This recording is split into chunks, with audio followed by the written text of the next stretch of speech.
Peace be to you all. Assalamualaikum. Omar here.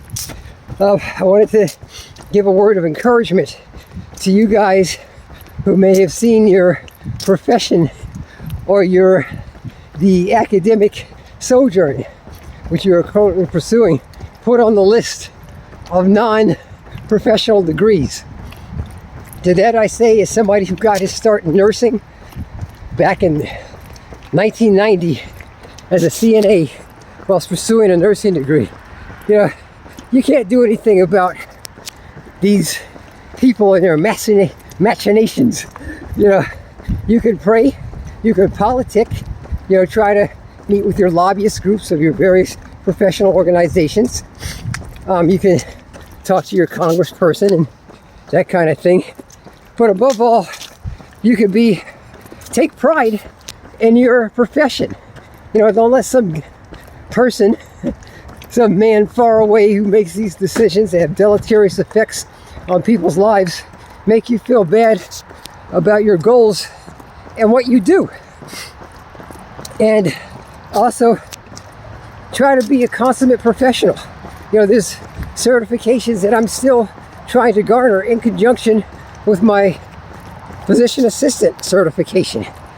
Things that I think will make me more of a competent professional with my craft. You could do that and carry yourself with pride and dignity and professionalism. Also, what you can do is try to appeal to the public. And I say this as a PA for 25 years. We don't do anywhere near as good a job about educating the public about our profession as the nurses do. They're really something. I admire them. I think we can learn from them. But also, try to remember it's about the patient, irrespective of what anybody says. Remember, you got in the healing arts to try to help people. In the education arts, if you're a teacher, that's a professional degree. I don't care what anybody says. I studied for the practice many years ago. I wanted to teach biology. You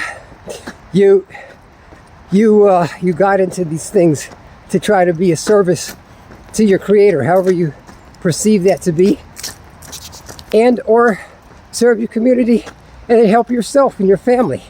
So never forget that and teach people good information and take care of people in a kind, efficient manner. So, that's it for now. If you want to be a PA like me, I've been doing it for 25 years. I also hold a doctorate in health education. That's another thing that's supposedly not a professional degree. Sorry, I swallowed a bug. I worked very hard for that degree. But remember the hard work that you put in and don't be discouraged. I got here, I slept in my car. I used to be homeless. I would sleep on park benches. There was this guy who would give me old bagels that they were going to throw away at a coffee shop at the end of the week. And that's how I ate for a whole semester. I couldn't afford the meal plan. Old bagels and tap water. But I was determined to do something in medicine. And, I did it. And on that note, before I leave, all of the professions have come under attack at some time or another. I remember doctor of osteopathy, the DOs, they were considered quacks. And then they kept fighting for themselves, advocating for themselves, and now they are considered full-fledged doctors. And even just recent changes, where they've had to take certain exams that are the same as the MDs. They're doing that. And I say that as somebody who got his doctorate from A.T. Still University, the oldest osteopathic school in the country. And I remember when the chiropractic physicians, that's on the list of professional degrees. I remember the AMA lobbied very hard to try to turn the public's view against chiropractic doctors. It's considered quackery. So everybody's been through this. There's some very bad people for their own reasons that are in charge of stuff. Not just with this administration, but prior administrations as well. And it has deleterious effects on us commoners. but we have to stay strong, man. Stay hopeful. All right, guys, that's it for now.